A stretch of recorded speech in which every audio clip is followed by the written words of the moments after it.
Alhamdulillah, nahmaduhu wa nasta'inuhu wa nastaghfiruh wa na'udzu billahi min syururi anfusina wa min sayyiati a'malina.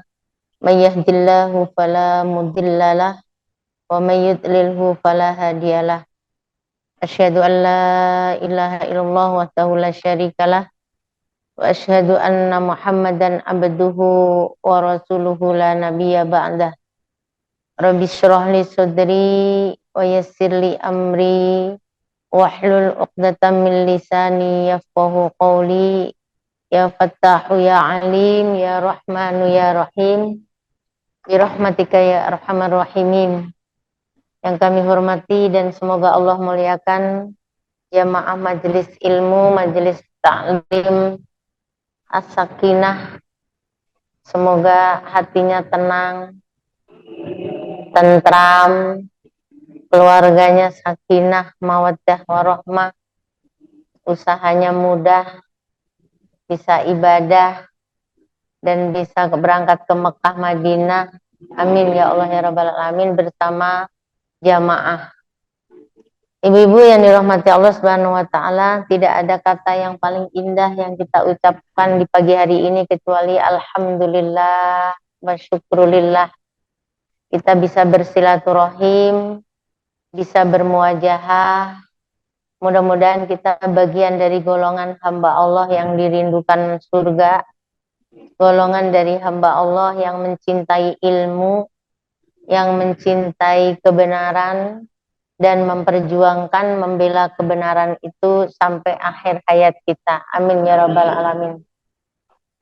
Salawat salam kita sampaikan kepada junjungan kita Nabi Agung, Nabi besar, Nabi Allah Muhammad Sallallahu Alaihi Wasallam, para keluarganya, para sahabat, para tabi'in, para tabi'atnya. Mudah-mudahan sampai ke orang sadaya selaku umatnya.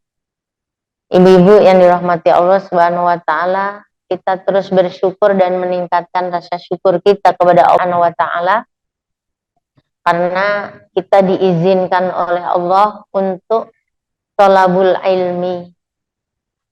Kita diperintahkan oleh Rasulullah untuk terus menuntut ilmu. Utlubul ilma minal mahdi ilal lahdi. Kita masih ada di dunia ini. Berarti kita wajib menuntut ilmu. Ada lagi thalabul ilmi faridotun ala kulli muslimin wa muslimatin. Tapi jarang-jarang yang tergugah dan semangat terus istiqomah, terus belajar dan belajar. Kalau di Kuningan ini sebenarnya lumayan mudah terjangkau. Ya, kendaraan juga banyak, nggak terlalu macet juga. Tapi kalau udah di Jogja, di Jakarta, di Bandung, mau ke majelis ilmu itu butuh waktu gitu. Nah, kalau di Kuningan ini masih alhamdulillah. Dan setiap masjid, setiap musola ini adalah luar biasa, nikmat dari Allah. Dan kita bersyukur karena kita yang dipilih. Alhamdulillah, kita ini terpilih, diberi kesempatan oleh Allah untuk talabul ilmi, Masya Allah. Tapi di Kuningan ini Bu Neni belum ada. Dulu saya waktu masih kuliah itu punya murid umurnya 65 tahun. Setelah pensiun beliau tuh hijrah. Hijrah itu artinya pindah. Dari hijrah makani, hijrah maknawi. Makani hijrah tempat. Kalau ibu ini hijrah maknawi. Tadinya kan pegawai PNS. Jadi nggak kenal agama lah. Sekolahnya umum terus kerja jadi pejabat. Tapi diberi kesempatan oleh Allah, setelah pensiun dia ikut tahsin Quran. Belajar tahsin Quran dari saya ajarin A, I, U, Ba. an ani a naminal mu'ni ma'i ani a. Sebulan itu belajar Fatihah dengan benar. Beliau maunya diajarin Fatihah dengan benar agar sholatnya sah. Jadi kalau datang duluan injik, umurnya segitu. Itulah yang diharapkan kita. Allah lebih bangga, lebih suka hambanya yang mau memperbaiki diri, yang mau bertaubat karena dulu nggak kenal belajar, nggak kenal belajar Islam. Mayuridillahu bihi khairan yufaqihu fiddin. Barang siapa yang dikehendaki oleh Allah akan menjadi orang baik, baik di hadapan Allah, baik di hadapan manusia, itu akan dipandaikan ilmu agamanya. Tapi tidak ada kata terlambat walaupun umurnya sudah 60. Ibu ada yang di sini 65 atau 56. Alhamdulillah. Jadi pilihan sampai akhirnya Bu hafal 8 juz. Beliau meninggal itu udah hafal 8 juz dari mulai abata saja hako. Ya kan dari umum, sekolah umum apa, tapi dia hijrah. Ini kan sebentar lagi kita masuk 1 Muharram. Ayo kita hijrah dari tadinya kan ikut ngaji kuping, terus ikut ngaji yang ibu yang ceramahnya. Ibu yang bacanya. Ini benar nggak dari mulai baca hadisnya, baca ayatnya, baca ininya. Aduh, subhanallah. Saya terharu dan saya kalau mau telat datangnya atau mau lambat, orang muridnya sepuh-sepuh jauh-jauh dari Bekasi, dari mana-mana naik mobilnya lama. Nah, itu giroh dan semangatnya luar biasa. Karena apa? Ilmu adalah menjadi dasar ibadah. Apa Bu? Ilmu menjadi dasar ibadah. Ibadah yang tidak diawali dengan pengetahuan yang benar, ya, itu kan di dalam kitab Adabul Ta'lim Muta'alim, al-faqihu wahidun khairun wa ahabbu ilallah min alfi abidin. Orang yang berilmu satu, yang diamalkan ilmunya, lebih mulia, lebih dicintai oleh Allah daripada 1000 ahli ibadah yang tidak berilmu. Coba. Jadi satu orang yang berilmu manfaat, ya, dipraktekkan dalam kehidupan sehari-harinya, itu lebih baik dan lebih dicintai oleh Allah daripada 1000 orang ahli ibadah tapi tidak didasari dengan ilmu. Berarti harusnya semangat menuntut ilmu yang diaplikasikan dalam kehidupan sehari-hari, dalam ibadahnya, dalam muamalahnya dengan Allah dan dengan sesama manusia. Ibu, jadi ini nikmat. Kita bisa belajar, bisa silaturahim, ini adalah nikmat dari Allah Subhanahu wa taala. Dan mudah-mudahan ilmu kita manfaat. Ada sebuah kisah nyata. Sebuah kisah nyata orang barat menggali kuburan, beberapa kuburan itu digali, ingin lihat tengkorak manusia. Nah, di sini salah satu sahabat Nabi melihat, kamu lagi ngapain? Kalau ini tengkorak diciumin, ada tengkorak itu dilempar. Sahabat Nabi, apa yang udah kamu lakukan? Kenapa tengkorak yang ini kamu ciumin, yang ini tengkoraknya dilempar? Ini tengkoraknya ulama. Ini tengkoraknya orang yang tidak berilmu, tidak mau mendengarkan ilmu, tidak mau menyimak ilmu. Kok bisa dibedakan? Gimana caranya? Kan tinggal tengkorak.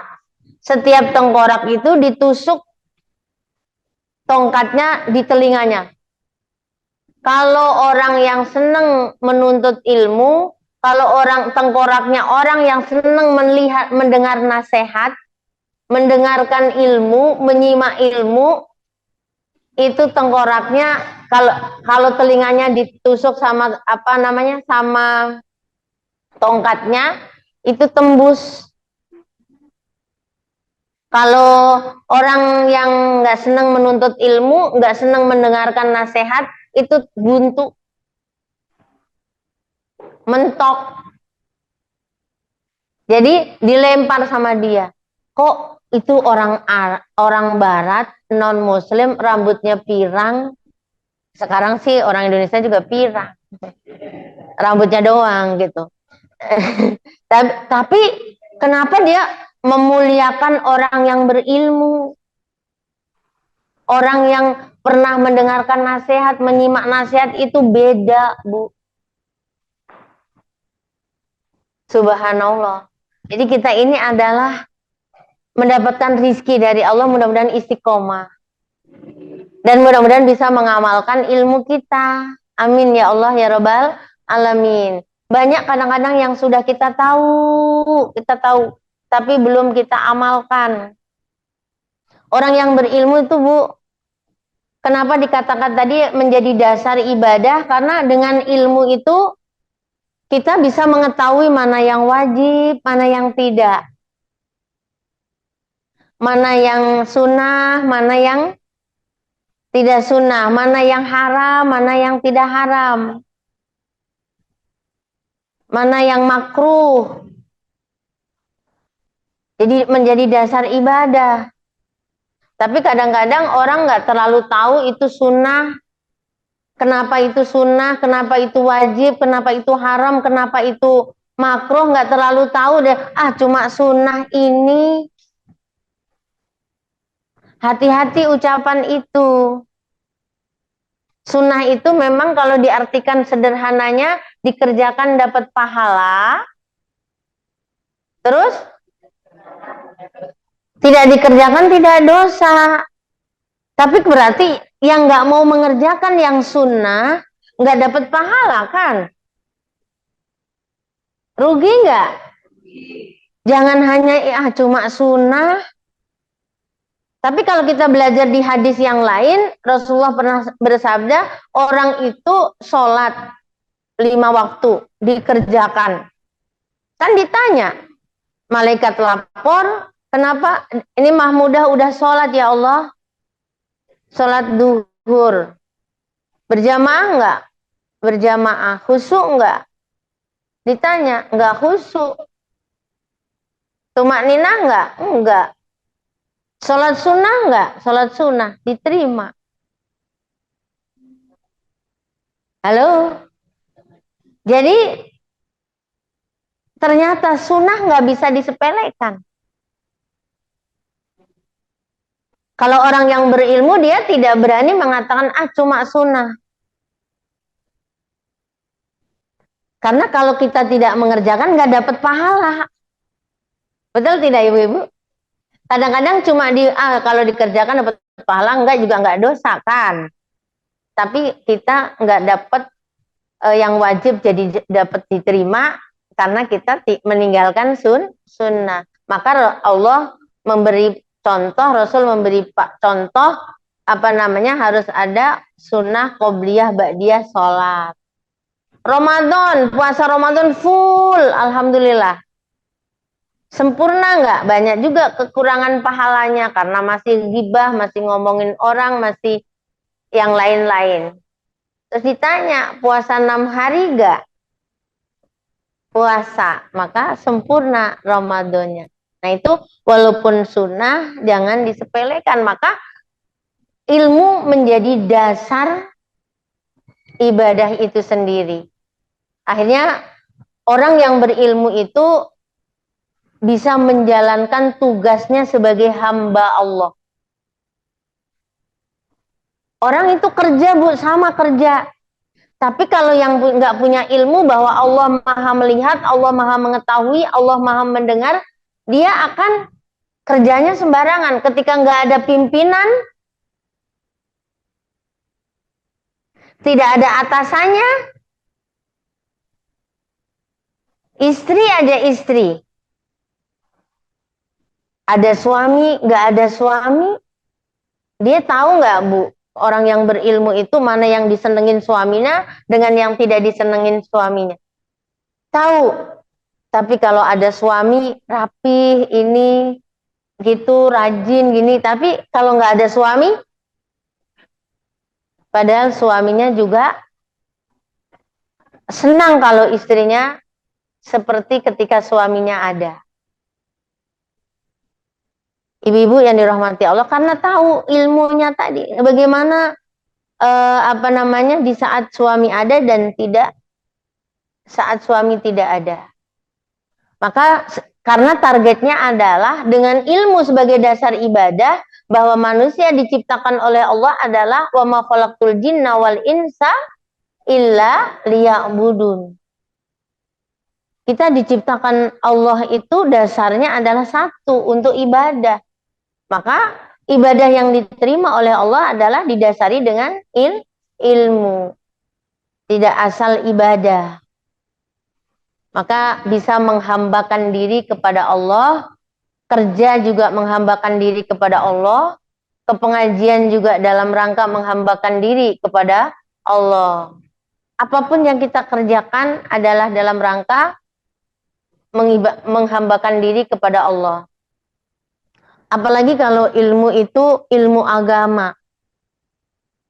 Sekarang lagi rame tuh, kalau suami nggak pinter ilmu agama, bagaimana dengan apa dia mendidik istri dan keluarganya? Kalau istri nggak pandai ilmu agama, bagaimana anaknya diajarin apa?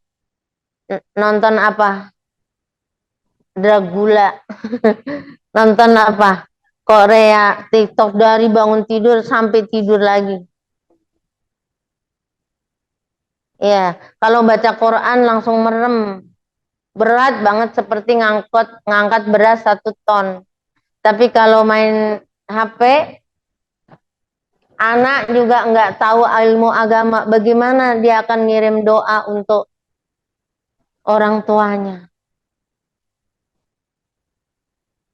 Padahal doa dibutuhkan nggak, Bu? Dibutuhkan. Maka betapa pentingnya ilmu agama itu. Orang yang paling takut kepada Allah Subhanahu wa taala adalah orang yang punya ilmu. Surat Fatir ayat 28. Surat naon, Ibu? Fatir ayat 28. Innama yakhsyallahu min ibadihil ulama. Sesungguhnya orang yang yakhsha, sesungguhnya orang yang paling takut kepada Allah Subhanahu wa taala adalah orang yang berilmu. Ilmu yang manfaat. Sekarang banyak orang yang doktor, yang berilmu, tapi ilmunya bermanfaat. Maka ilmu yang bermanfaat itu orang yang paling takut kepada Allah. Orang yang tidak sombong. Kalau ilmunya itu ilmu manfaat, dia tidak akan pernah sombong karena dia takut kepada Allah Subhanahu wa taala. Karena dia orang yang paling mengenal Allah.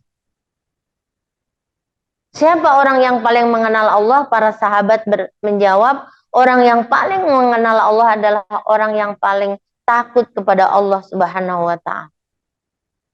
Dan itu didasari, diawali dari ilmu agama yang bermanfaat.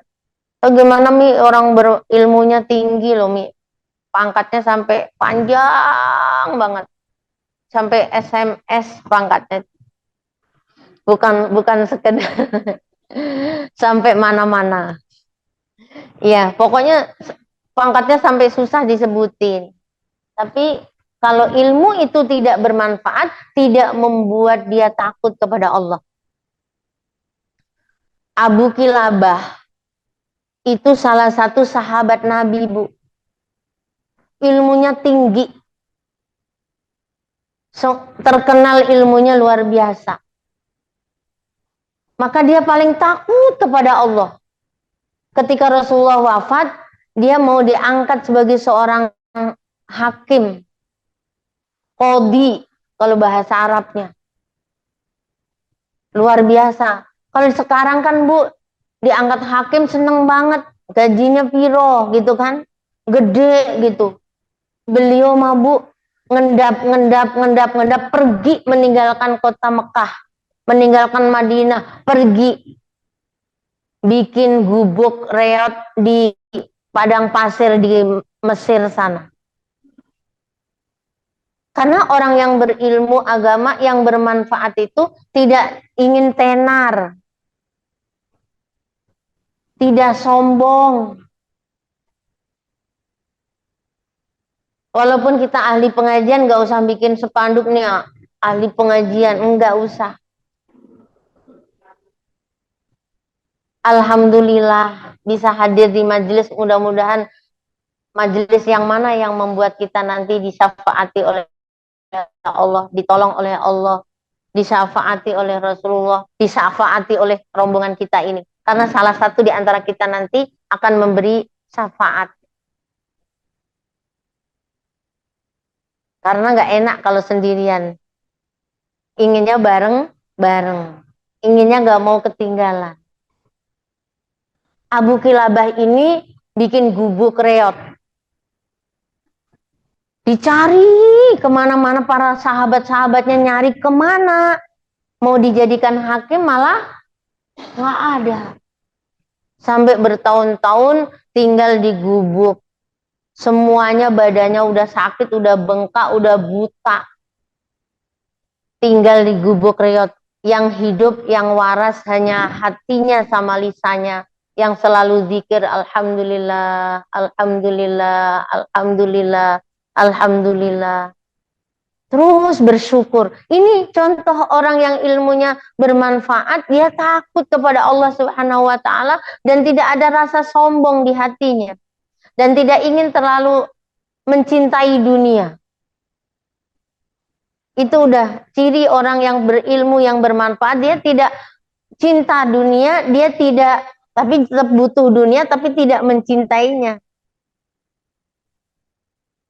Dan dia tidak sombong dan tidak membohongin orang. Membodoh-bodohin orang dengan ilmunya itu. Itulah di dalam hadisnya. Dan dicontohkan, dipraktekkan oleh Abu Kilabah ini. Dia nggak mau punya jabatan. Karena udah akhir hayat, istilahnya udah tua lah. Kalau dulu mah segala yang disuruh Rasul, ibaratnya beliau ini kan, tapi udah merasa, udahlah aku kondisinya udah seperti ini, udah dia mengasingkan diri hanya untuk berzikir kepada Allah. Anaknya satu-satunya ikut, Bu. Dialah yang mengantarkan ke masjid, yang nuntun, yang nyuapin. Kondisi udah sakit, udah buta, masih kemes. Nah, kita nih baru lututnya yang sakit. Mulutnya masih doyan makan. Rujak masih mau. Pengen mie ayam. Pengen bakso. Nah, udah berangkat aja. Nah, nanti hari Minggu, Bu, saya ngisi ceramah di Cirebon. Yang dulu pernah saya ceritakan. Biasanya yang hadir itu, yang bagian sebelah sini itu kursi roda semua. Dan yang hadir itu ratusan. Di Kuningan kita belum bisa menghadirkan orang-orang yang seperti itu. Ya. Jadi pakai kursi roda dianterin keluarganya. Kayak di Mekah aja. Itu kan walaupun dia setruk kakinya, ke atasnya kan sehat. Masih bisa pakai seragam kok. Terus malah tanya terus. Giroh semangatnya masih ada. Subha itu kan rindu keluarganya mendukung, dianya mau. Coba kalau di rumah aja tambah leles, tambah leles, tambah leles, tambah lemes, lemes, lemes, anaknya doanya kok nggak mati-mati. Udah berapa tahun yang dihitung, udah sakitnya 2 tahun gitu. Mama ini udah tahu 2 tahun sakitnya, jadi warisannya udah entek. Tapi kalau dibawa ngaji, ya Allah, saya terharu, kaget Allah, dituntun, didorong, ada yang sang suaminya yang dorong. Ada yang ditungguin, ada yang ditinggal, ntar waktunya pulang diambil. Alhamdulillah, mau kayak gitu. Orang sekarang masih bisa jalan, nggak usah. Jadi dibawa, dihadirkan orang-orang yang ini. Jadi ada tadi biar apa namanya kepalanya itu tadi diciumin sama orang ini, orang baik ini, orang ini sering mendengar ilmu, mendengar nasihat. Itu tengkoraknya aja beda. Orang yang suka mendengar ilmu dan dengan orang yang tidak mendengarkan ilmu. Itu Abu Kilabah, dan tiba-tiba Bu ada orang lewat penasaran. Tapi pas dilihat nggak ngenalin. Bapak kok mengucap Alhamdulillah, Alhamdulillah, Alhamdulillah aja. Apa yang Bapak syukurin? Orang jempolnya aja segede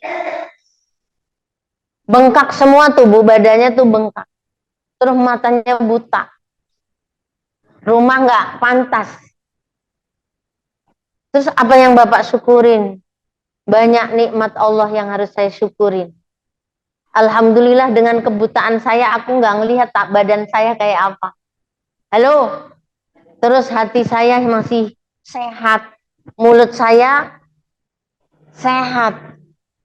Ibu, bapak nggak ada yang ngurus, nggak ada siapa-siapa, kok masih alhamdulillah. Saya punya anak, tapi udah 3 hari ini nggak pulang, nggak tahu kemana. Tolong cariin anak saya. Dialah yang menyuapin saya, dialah yang mengantarkan saya ke masjid. Tapi udah 3 hari ini nggak pulang. Ternyata ibu-ibu dicari sama bapak satu orang tadi karena penasaran, dicari, ternyata anaknya meninggal. Dan dikeriungin sama serigala semua. Ternyata serigala yang berbaris itu lagi ngubur anak itu. Hewan makhluk Allah aja yang gak berakal menghormati orang baik, yang berbakti kepada orang tuanya. Itu ilmu yang manfaat. Anak tadi nggak malu punya orang tua yang sakit seperti itu dan tegado naon-naon, karena memang perginya, hijrahnya tidak membawa yang dia punya. Kalau kita kan mau pergi tuh kulkas mau dibawa, ini mau dibawa, akhirnya nggak jadi pergi, orang truknya nggak muat.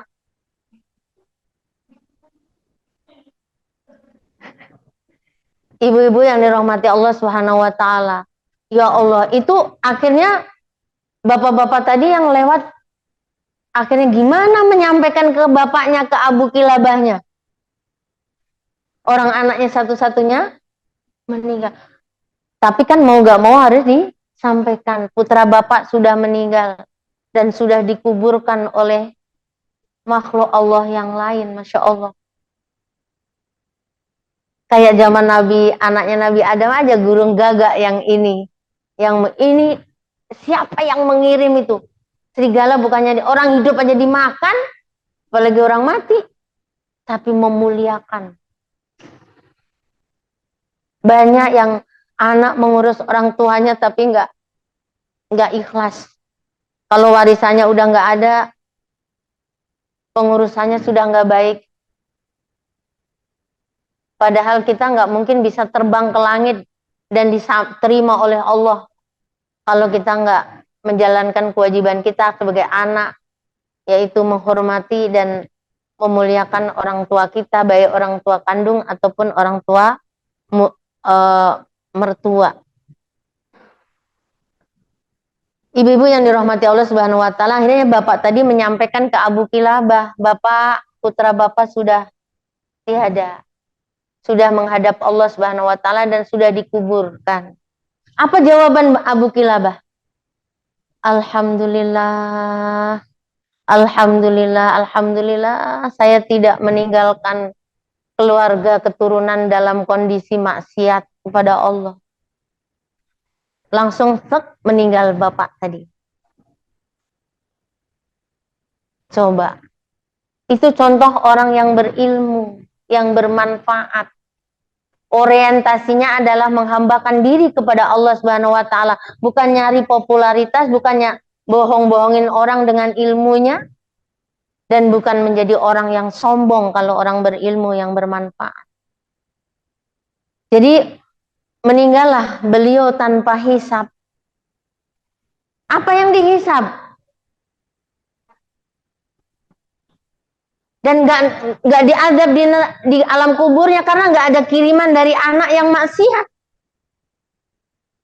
Kadang-kadang kayak gini kita ahli ibadah, ngaji dan seterusnya, lupa bahwa anak-anak kita itu sholatnya ketinggalan, tidak pernah membuka Quran.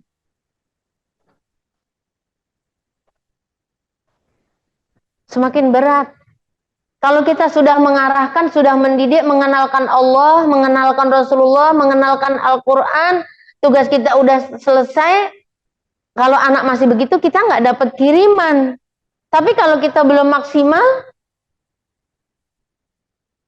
mendidiknya, menjelaskannya, kita masih dapat kiriman. Maka dikatakan orang tua yang zolim kepada keluarganya, kepada anaknya, dan bisa diseret ke dalam neraka karena anaknya tidak mengenal Allah, tidak mengenal Rasul, tidak mengenal Al-Quran, karena orang tuanya tidak mengenalkan. Abu Kilabah, anaknya meninggal duluan, tapi mengucapkan Alhamdulillah. Tadi bapak tadi gimana menguburkannya? Serigala tadi kan banyak kan. Ada yang ngangkatnya, ada yang galinya. Ini aku sendirian gimana? Dia teriak-teriak, tiba-tiba ada 4 orang yang lewat. Minta bantuan dong Pak, bantuan ini ada bapak yang meninggal, nggak ada keluarganya, gini-gini selanjutnya. Terus dibuka tutupnya. Tadi bapak tadi sorbannya diambil, dibuat nutup jenazah tadi. Pas dibuka, diciumin 4 orang. Inilah ulama yang aku cari. Yang selama ini dicari-cari. Ini adalah ulama besar. Ternyatanya Allah kirim tuh bantuan. Padahal kan tinggalnya tadi di padang pasir jauh dari ini. Tapi ada orang lewat 4 dari dia udah berlima. Siapa yang mengirim itu? Jadi dipertemukan oleh orang-orang yang pernah diajarinya, orang-orang yang pernah yang mengenalkan, yang mengenalnya. Diciumin, akhirnya diurus dengan hormat jenazah tadi. Alhamdulillah. Jadi ilmu adalah apa namanya? Dasar kita untuk mengabdikan diri kepada Allah Subhanahu wa taala, apalagi ilmu itu ilmu agama. Jadi jangan pernah berhenti selama kita masih hidup. Kita harus terus belajar dan belajar. Mudah-mudahan kita dimuliakan oleh Allah ya, dan kita juga ingatkan Bu ya, apa namanya? Orang yang berjalan untuk menuntut ilmu itu dan ilmunya akan dimanfaatkan itu kan mudah masuk surga. Man salaka thoriqan. Tadi yang kakinya sakit diseret-seret sambil jalannya. Man salaka thoriqan yaltamisu fihi ilman sahhalallahu lahu thoriqan ilal jannah. Barang siapa yang melangkahkan kakinya menuju majelis ilmu, maka Allah akan mudahkan jalannya untuk masuk surga. Tidak hanya itu, masih banyak lagi. Apa namanya? Allah dan seluruh makhluknya yang di langit dan di bumi akan meridhoinya. Sampai malaikat itu melepaskan sayapnya, mengepakkan, menutup sayapnya, tanda ridho, mengayomi apa namanya? Orang-orang yang menuntut ilmu. Jadi Allah dan seluruh makhluknya ridho. Orang yang menuntut ilmu lillahi ta'ala. Ini kan udah mulai makin lemes, makin sepi pengajian itu. Alasannya problemnya banyak, urusannya banyak, utangnya belum lunas. Kalau ngaji, emang kalau nggak ngaji emang lunas kalau nggak dibayar. Bu, nggak lunas juga kan? Makanya ngaji aja. Mudah-mudahan Allah kasih jalan. Karena kalau pikirannya terang, biasanya bisa mikir ya Bu ya. Jadi Allah ridho, seluruh makhluknya ridho. Ada nggak sih Bu yang benci sama orang ke pengajian kalau dia waras? Ya aku benci banget sama mertuaku tuh karena ngaji melulu gitu. Kalau dia orang waras enggak. Justru yang curhat sama saya tuh banyak yang curhat sama saya itu aku gimana ya Mi cara ngasih tahu Mama. Mama itu sebenarnya umurnya udah 60 Mi tapi masih bisa HP-an terus. Kapan ya Mama itu hadir ke pengajian? Itu gitu malah yang anaknya curhat. Aku pengen Mama itu hadir ke pengajian, ke ini. Kalau masalah sholat, tepat waktu, kayak gitu, iya Mi, tapi sampai jam 12 malam tuh masih main HP aja. Jadi makhluk Allah ridho semua. Bahkan seluruh makhluk Allah yang di langit dan di bumi memohonkan ampunan. Seluruh malaikat memohonkan ampunan sampai ibu pulang dari majelis ini. Ampunilah ibu Mimin ya Allah. Rahmatilah ibu Mimin ya Allah. Dan bahkan Mimin bahkan digambarkan seperti kita lagi di taman-taman surga kalau di pengajian itu. Coba bisa ngantuk,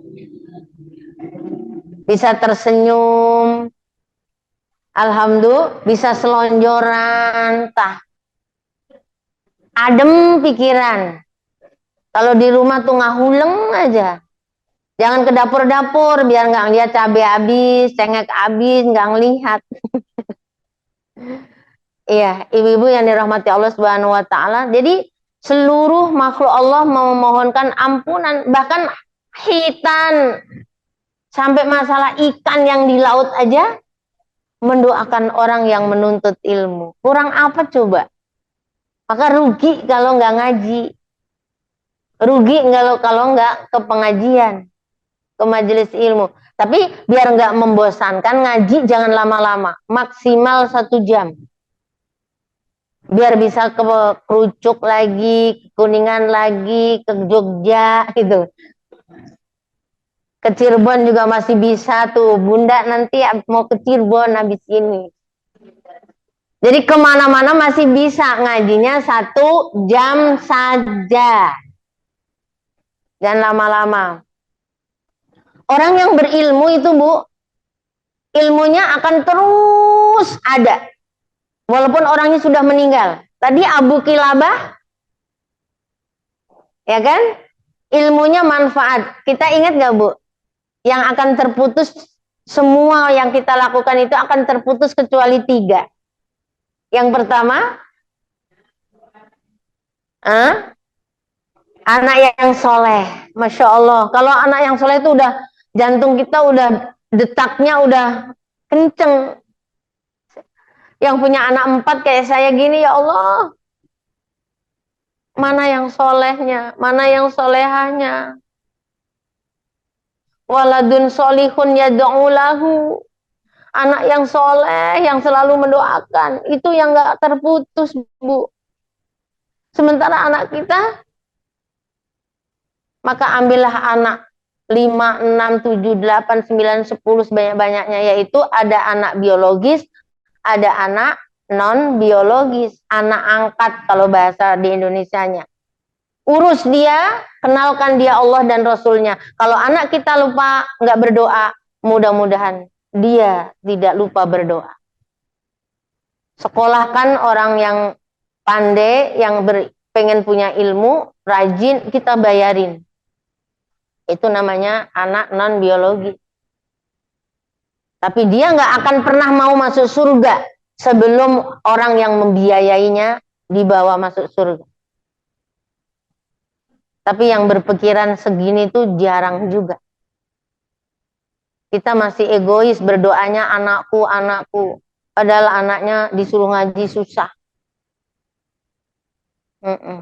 Ibu-ibu yang dirahmati Allah, banyak sekarang orang-orang yang di luar sana pengen belajar nggak punya uang. Padahal dia punya kecerdasan IQ yang tinggi.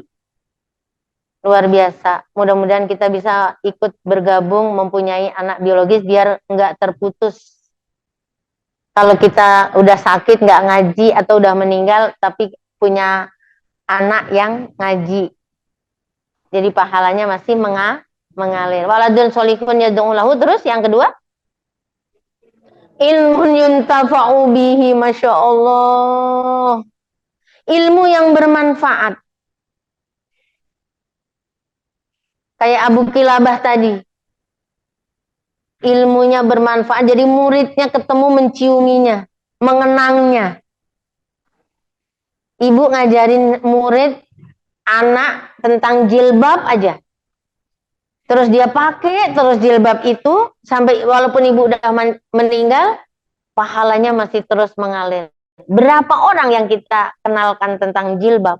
Berapa orang yang kita kenalkan tentang Al-Quran? Berapa orang yang kita kenalkan tentang kebaikan dan kebaikan? Itu ilmu akan selalu ada. Walaupun orangnya sudah meninggal. Ibu-ibu yang dirahmati Allah Subhanahu wa Ta'ala, terus hidup ilmu itu. Tidak akan terputus. Yang ketiga apa, Bu? Apa? Amal yang soleh. Masya Allah. Amal soleh itu dulu udah pernah saya sampaikan, yang didasari dengan ilmu yang tidak merugikan orang lain. Kata kita baik, tapi kalau merugikan orang lain, itu gak baik juga. Jadi amal soleh itu manfaat untuk kita, manfaat untuk orang lain. Jadi gak kena marah lah, Bu. Kalau ibu rajin sholat, rajin ngaji, suami juga diurus, anak diurus, kira-kira kena marah nggak? Enggak. Nah itu namanya amal soleh. Tapi kalau ibu ngaji terus tapi suami terdiurus, anak terdiurus, berarti juga ada yang nggak suka itu berarti. Ibu pulang ngaji, ngaji lagi, pulang ngaji, ngaji lagi gitu. Itu mau Umi Mahmudah. Tapi kalau pagi mesti makan bareng, Bu. Sarapannya bareng. Ya setelah itu kutitipkan kepada Allah Subhanahu wa Ta'ala. Tapi kan pagi-pagi saya udah masak tadi, udah bakar ayam, udah sambelnya, sudah ya udah nyiapin, udah sarapan suamiku. Seringnya saya datang dia pergi. Saya datang saya pergi dia datang. Aku bel di motornya kenceng gitu kan, simpangan. Alhamdulillah. Kadang saya naik motor, beliau naik mobil. Kadang sama-sama dua-duanya naik motor. Tapi simpangan. Senyumnya di jalan. Alhamdulillah. Ibu-ibu yang dirahmati Allah Subhanahu wa Ta'ala. Yang keempat, ilmu menghidupkan hati seperti hujan menghidupkan tanah. Itu hadisnya panjang banget. Jadi orang yang berilmu itu hatinya akan hidup. Mudah dinasehati, mudah mendengarkan nasihat, dan ide-idenya cemerlang. Tapi kalau orang itu nggak berilmu dan atau berilmu tapi ilmunya nggak manfaat, karena kan ilmu itu cahaya Allah. Al ilmu nurullah, cahaya Allah. Maka hidup terang di sini, gampang menyelesaikan problem, menyelesaikan masalah. Karena memang hidup ini adalah banyak masalah. Kalau gitu mati aja ya Bu, biar nggak ada masalah. Kalau mati ada masalah nggak? Ibu, kalau nggak ada hujan, nggak ada air, kira-kira tanah ini hidup nggak? Pada tumbuh nggak pohon-pohonan? Kita aja nggak hidup Bu kalau nggak ada air. Ilmu juga begitu, gelundang-gelundung aja kayak kebo kayak gitu, sapi, kambing makan gitu aja. Ibu-ibu yang dirahmati Allah Subhanahu wa taala, yuk ajak saudara kita, keluarga kita hijrah di tahun baru Islam nanti hari tanggal 19. Kita niatkan kita ingin hijrah, ingin berubah, ngajak keluarga kita lebih baik lagi, lebih baik lagi. Gak ada, surga itu bukan tempat orang yang tidak punya salah. Kalau surga itu tempat orang yang gak punya salah, yang masuk surga hanya Rasulullah Shallallahu Alaihi Wasallam. Karena yang maksum hanya Rasulullah. Tapi surga itu tempat siapa? Tempat orang yang amal baiknya ketika ditimbang lebih berat daripada amal buruknya. Dan itu bisa dilakukan sehari, 2 hari menjelang kematian kalau memang dia benar-benar hijrah. Berubah cara berpikirnya, gaya hidupnya, hatinya dihijrah. Mudah-mudahan kita bisa hijrah maknawi, yaitu gaya kita, ibadah kita yang tadinya nggak rajin jadi, yang tadinya nggak suka ke pengajian jadi, yang tadinya pelit jadi, yang tadinya sombong jadi, ya pokoknya seperti itu. Udah hatinya bersih aja. Mudah-mudahan bisa seperti itu. Habis ya Bu waktunya. Jam berapa Bu? Masih ada waktu, boleh bertanya. Kurang lebihnya mohon maaf. Assalamualaikum warahmatullahi wabarakatuh. Bebas pertanyaannya.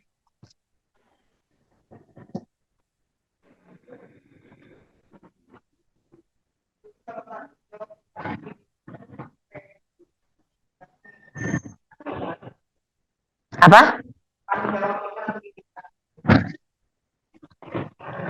Tanggung jawab kita mendidik anak sampai dia balik. Tapi itu zaman Nabi itu kan, Nabi Muhammad umur berapa coba? Mulai dilepas. Kemandiriannya itu lebih cepat kalau dulu. Sekarang itu badannya gede, umurnya gede, tapi belum mandiri. Jadi balik secara ilmunya, balik secara akalnya, balik segala. Kita kurang mendidik, terlalu memanjakan kadang-kadang. Hati kita nggak tegaan. Ya kan, ulama-ulama dulu itu kan umur berapa dititipkan ke kiai. Dan dititipkan di kiai juga tidak, istilahnya makannya pakai apa, nggak gitu. Saya belajar dari Imam Abu Hanifah, mau wudhu aja muridnya dipanggil, ambilkan air. Terus muridnya ngambil air seember. Terus Abu Hanifah wudhu. Wudhunya tidak pakai keran, tapi tangannya masuk ke dalam ember, airnya tidak masuk ke ember lagi. Ini kan pendidikan Bu. Kita kan taunya wudhu harus pakai keran. Nah, kalau masuk ke situ najis atau mustakmal. Nah, itu bisa kalau tangan kita nggak najis, bisa itu dikobok. Tapi airnya nggak ke situ. Nah,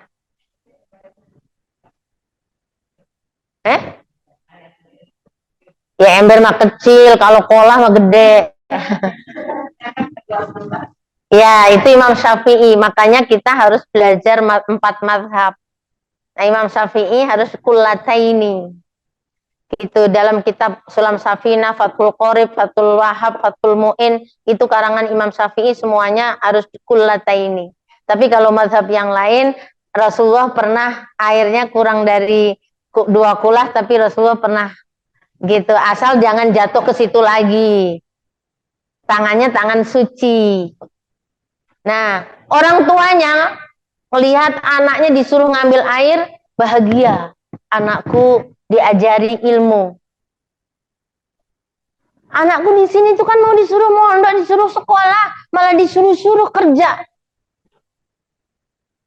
Terus ibunya bilang apa? Ketika lihat ustadznya Abu Hanifahnya wudhu begitu, apa?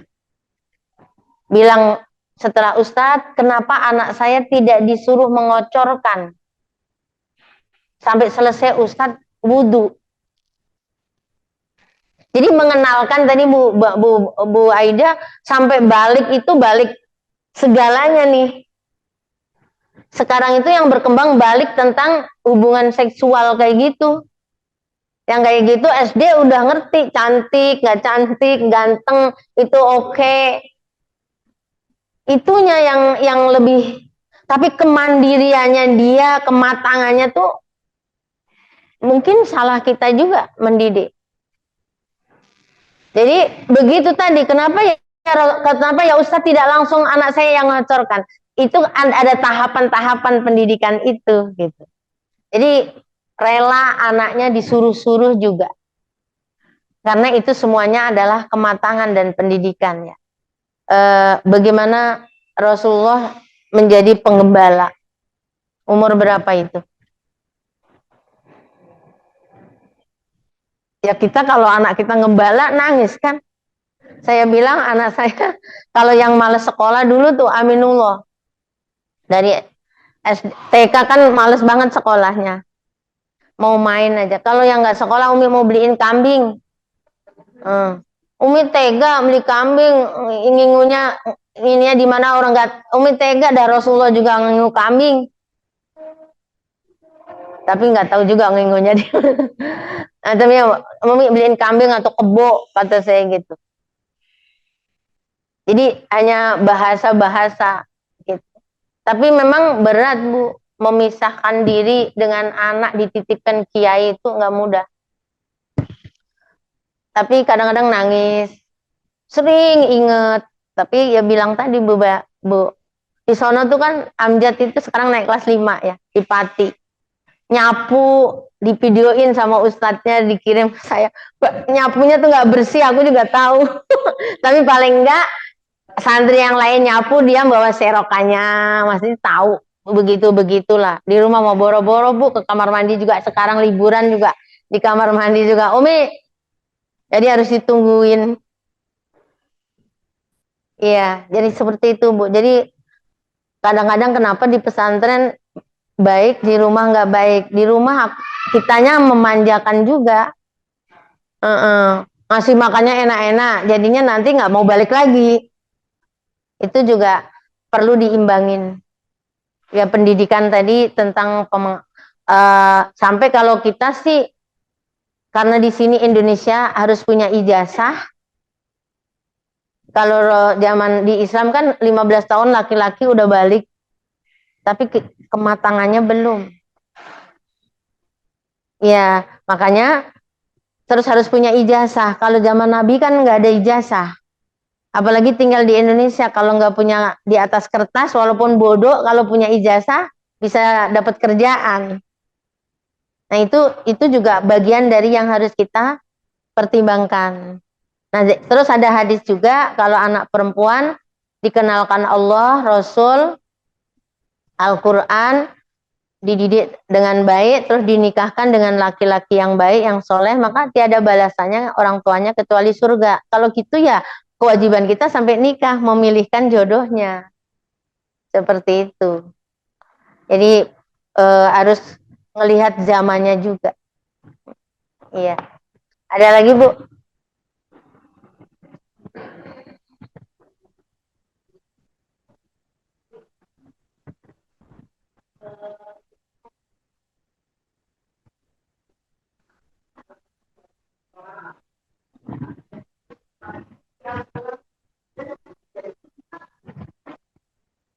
Iya.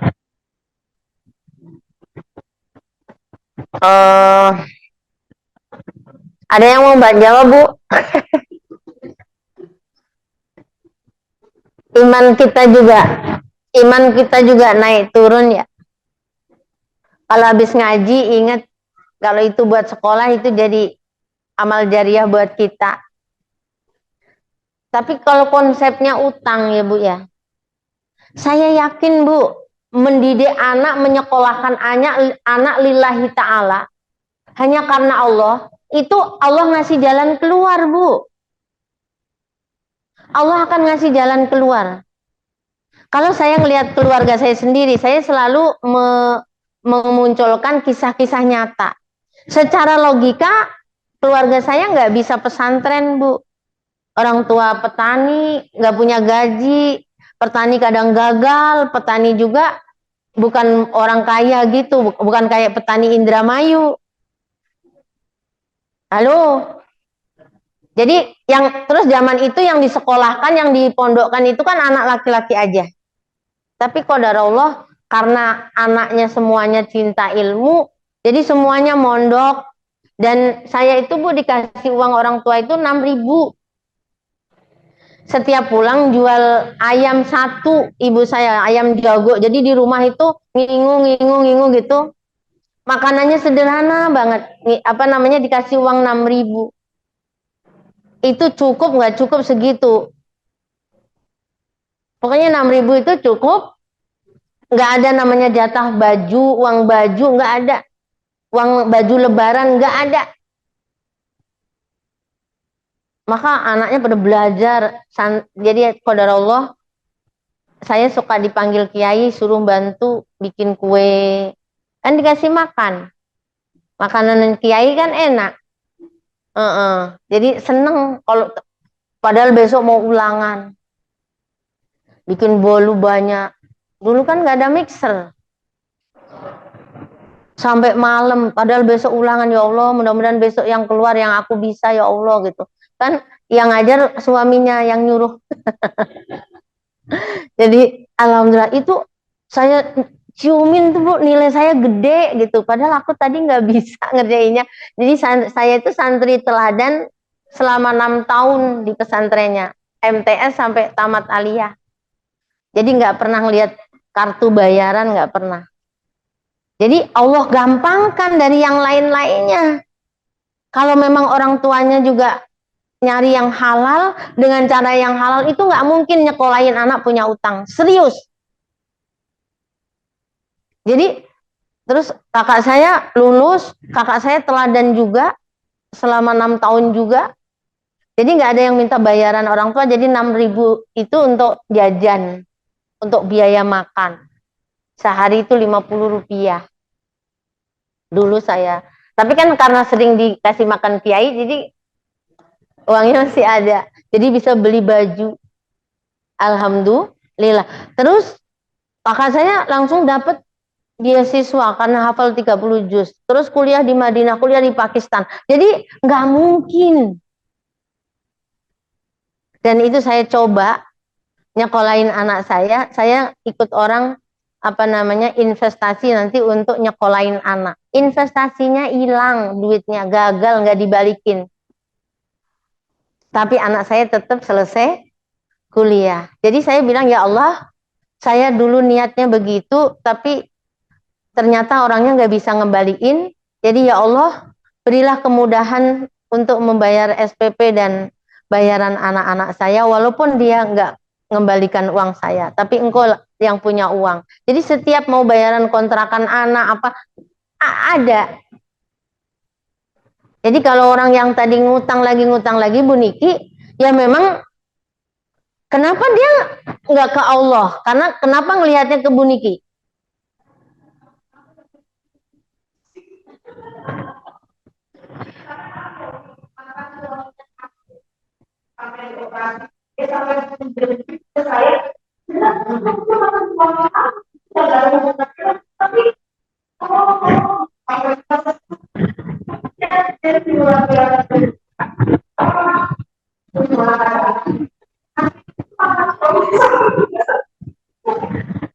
Itu bisa aja ini Bu Niki, ujian Bu Niki dari Allah. Allah menitipkan rizki kepada Bu Niki dan dipertemukan dengan orang yang tadi gitu ya. Tapi kalau bisa jangan bahasanya minjem, karena kalau minjem itu sakit hati Bu Niki.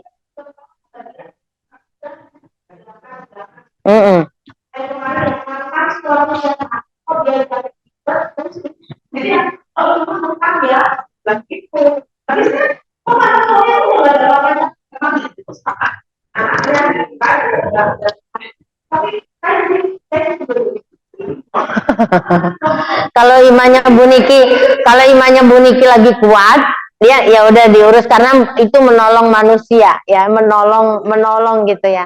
Tapi kalau imannya lagi lemah, ya kita juga mengalami begitu ya, mengalami begitu. Ya, jadi Allah itu akan menguji seseorang di mana titik kelemahannya, imannya melemah. Kalau dia imannya kuat terus, di titik apa? Berarti ujiannya Bu Niki tadi tentang apa namanya teman atau siapa ya yang suka minjem. Saya pernah Bu ya, ini kisah nyata juga. Saya itu tahu orang itu susah, anaknya 6. Pokoknya dia nggak cukup aja, lebih besar pasak daripada anaknya. Terus saya tuh malam-malam sholat malam, saya berdoa, ya Allah, saya bayangin tuh, ya Allah, bantulah saudara-saudara hamba ya Allah, umat Islam terutama, muliakan, jangan sampai kekurangan ya Allah. Doain aja semuanya, tapi ada satu khusus yang aku bayangin wajahnya. Tahu nggak Bu? Jam 6 pagi orang itu datang ke rumah saya, minjem duit sekian. Jadi yang tadi malam aku doakan, aku bayangkan, yang lain didoakan secara umum, tapi yang itu tuh secara khusus aku bayangkan, aku doakan, malah jam 6 pagi datang. Terus inilah Allah yang ngirim, gak mungkin dong, pasti dia udah mikir 1000 kali dari malam, aku mau kemana ini, mau kemana ini. Katanya anaknya yang ngambil kebidanan di Bandung, dia diusir padahal hari ini ujian.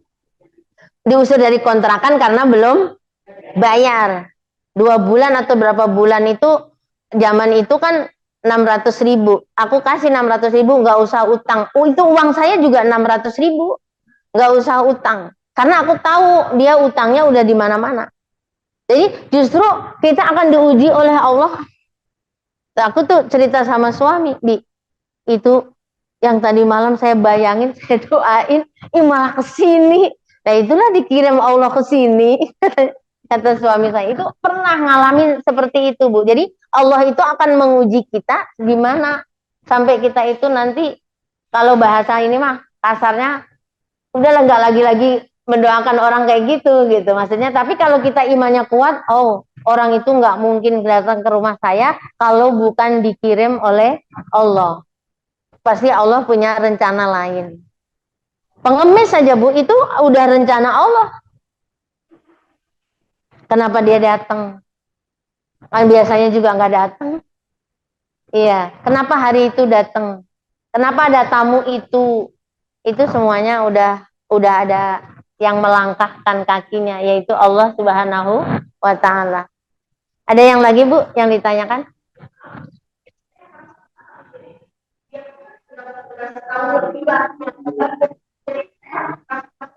Kalau di total utangnya berapa Bu? Pernah dibayar nggak? Jadi mending dikasih atau ambil aja anaknya, ya anakmu saya tanggung tapi kemampuan saya segini.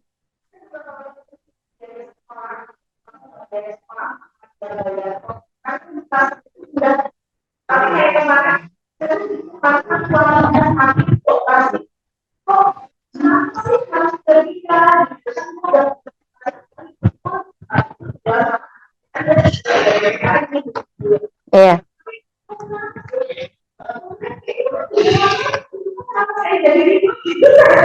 Mantan suaminya itu kan bapaknya anaknya. Aku punya kisah nyata itu Bu Niki.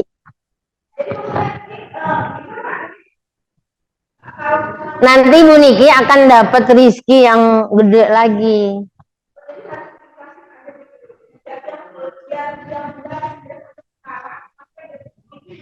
Selama ini penghasilan Bu Niki, pemasukannya berkurang atau enggak?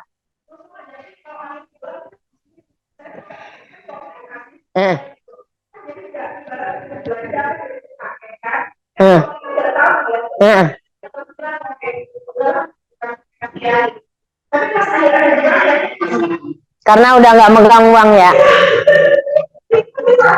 Mungkin karena ya bukan mungkin nanti dikurangin atau seperti apa atau disampaikan ini akhir bulan saya juga lagi ngepas misalnya. Ini aku punya cerita kisah nyata. Masih keluarga saya sendiri. Mantan istrinya sakit jantung. Masuk rumah sakit. Mantan istri. Halo. Ini kan ada kaitannya dengan Bu Niki ya. Mantan istrinya sakit dirawat di rumah sakit. Terus nggak punya uang. Si suami ini laki-laki satu-satunya. Si suami ini bilang sama istrinya, itu sakit gitu kan. Masuk rumah sakit nggak punya uang katanya. Jantungnya harus pasang ring, gini-gini gitu. Kata istrinya, dia kan pernah baik sama kita, Bi. Dia kan pernah nolong kita juga, Bi. Gimana ini aja gelang Umi dijual. Halo, gelangnya dijual. Di apa namanya? Buat berobat tadi, buat nolong tadi. Itu Bu Niki tiba-tiba ada yang ngasih rizki yang lebih besar dari itu. Tapi mungkin keikhlasan tadi ya. Nanti Bu Niki biar nggak kekurangan mau akhir bulan kayak mau awal bulan kayak mau tengah bulan kayak mau bulan-bulanan. Bu Niki nggak ini mungkin harus ditingkatkan keikhlasannya walaupun itu saya sendiri belum tentu bisa. Saya hanya ngasih contoh ini kisah nyata. Kisah nyata. Ada yang ngasih mobil, ada yang ngasih HP itu harganya 15 juta, ada yang ngasih. Makanya mobil itu udah ada isinya tetek bengek yang dibutuhkan keluarga itu jual gelang untuk membantu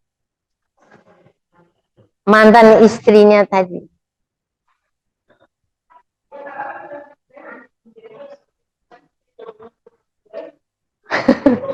Enggak. Nah, mungkin bagi anaknya nggak ada mantan ya. Kalau bagi istrinya, tadi kan bagi suaminya mantan ya. Tapi yang punya ide ngejual gelang tadi siapa? Istrinya. Jadi suaminya merasa disupport, maka karena hubungan tadi baik, akhirnya kan Allah turunkan yang lebih gede dari itu. Gitu. Ya Allah alam. Ini mas saya ini kan susah jawabnya Bu Niki, tapi ada kisah nyata yang seperti itu. Seperti itu karena dia rela melepas yang dia punya ya gelangnya gitu kan perempuan tuh kalau dengan gelangnya seneng nggak sih Bu? Seneng banget gitu kan cinta banget tapi itu sampai dijual untuk karena ingat kebaikannya ingat pernah baik dia pernah nolong kita pernah bersama kita ya udah tuh ditolong aja padahal suaminya nggak nyuruh kan kalau suaminya yang nyuruh biasanya istrinya sewot itu kan mantan gitu kan ini suaminya nggak nyuruh cuma cerita aja nah itu mungkin ya Bu ya mudah-mudahan semua kita harus tadi nggak cinta lagi sama dunia yang berlebihan kalau ilmu kita manfaat ada lagi Bu ya tahu tuh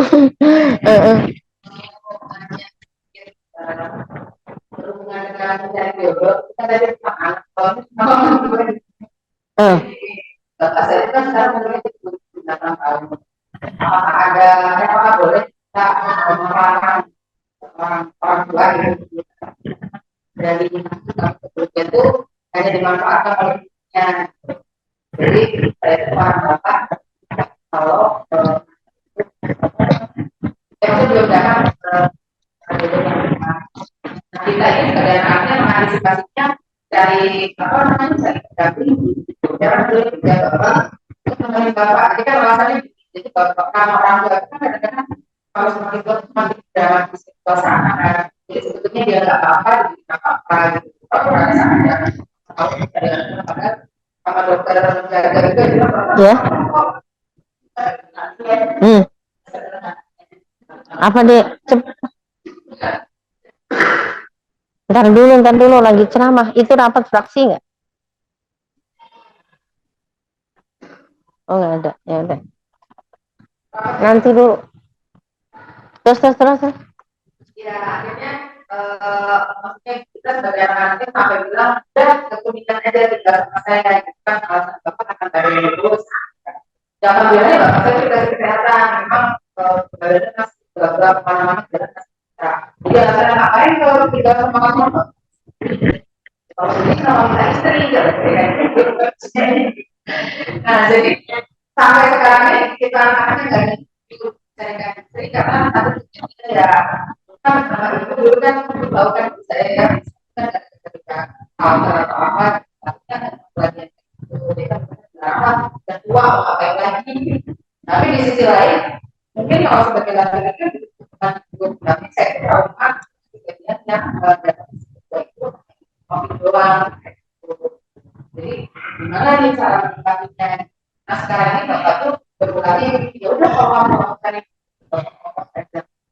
kan lebih malu lagi kalau dia apa Boleh nggak saya jawab? Ini nih yang harus jawab. Ibu-ibu yang dirahmati Allah Subhanahu wa taala. Jadi anak tidak istri, tidak sama dengan istri.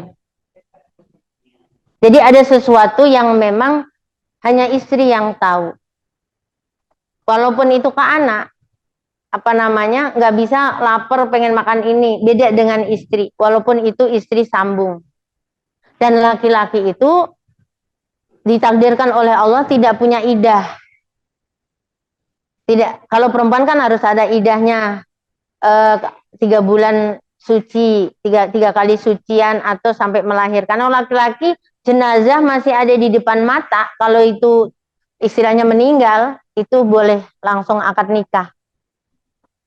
Saya punya guru dosen yang Dr. Hidayat Nur Wahid yang sekarang MPR dari Partai Keadilan Sejahtera itu, mayitnya masih ada di depannya, istrinya, mertuanya langsung nyarikan gantinya. Mertuanya, karena paham ilmunya. Laki-laki itu udah rumah udah kayak apa, anak kayak apa kalau misalnya. Ngaku nggak sih? Jadi kalau perempuan memang ditakdirkan harus ada idahnya karena dia masih kuat lah Bu menjaga. Kalau laki-laki nggak bisa. Tapi walaupun begitu guru saya itu nggak langsung begitu, tapi mertuanya yang mencarikan. Satu lagi di Kuningan ada. Ibunya tadinya rajin ngaji jamaah sama saya. Setiap hari Jumat Syed kajian. Bapaknya tuh langsung kusut, begitu istrinya meninggal tuh langsung melemah khusus. Anaknya seorang dokter, saya bilang, nikahkan bapak. Kan ini aku nikahkan aja. Seger Bu sekarang. Jadi seger, sehat, maksudnya gitu. Walaupun anak naruh makanan, kok belum dimakan orang sendirian, makannya nggak enak tuh. Sebelum anaknya ke rumah sakit ini udah nyiapin makanannya beda. Dengan ada yang runtang-runtung, sekarang apa runtang-runtung ke masjid berdua, apa namanya asar. Kau nyarinya yang soleha tuh, udah umur segitu nyarinya yang soleha, yang memang niatnya sama-sama mau ibadah. Ada lah yang soleha mah. Jadi jangan nyarinya yang nggak soleha lah. Kalau soleha itu menerima tujuannya ibadah lagi gitu, karena jenazah yang punya keluarga, punya pasangan lebih mulia di hadapan Allah daripada jenazah yang membujang atau sendiri. Gitu. Kalau nyarinya yang begitu, nanya aja. Kalau Jogja berarti deket nggak dengan Masjid Joko Karyan itu?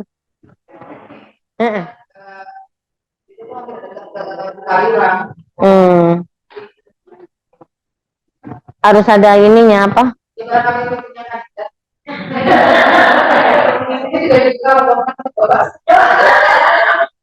Yang memang niatnya mau ibadah bareng-bareng, tadi bahwa orang yang meninggalnya berpasangan itu lebih mulia daripada yang nggak berpasangan. Makanya ada salah satu sahabat Nabi Dengerin dulu. Ada salah satu sahabat Nabi yang menyampaikan, demi Allah kalau saya tahu ajalku itu masih ada sehari semalam, maka aku hari ini nikah lagi. Jadi kalau ajalku itu masih ada waktu sehari semalam, maka aku hari ini mau nikah lagi. Bu Aida lagi mikir-mikir. Jadi nikah maksudnya walaupun sehari semalam cuma gitu kan, lebih mulia, lebih baik gitu. Halo, kalau orang pikirannya warisan, harta, ya udah jadi ruwet. Niatnya tadi adalah ibadah. Oke, Ibu-ibu, Bu Ami, kalau bisa anak jangan melarang kalau terjadi apa-apa, takutnya walau katanya kalau bapak-bapak itu walaupun udah 70 atau berapa kan dia masih punya keinginan dan itu nggak bisa dilayanin oleh anaknya.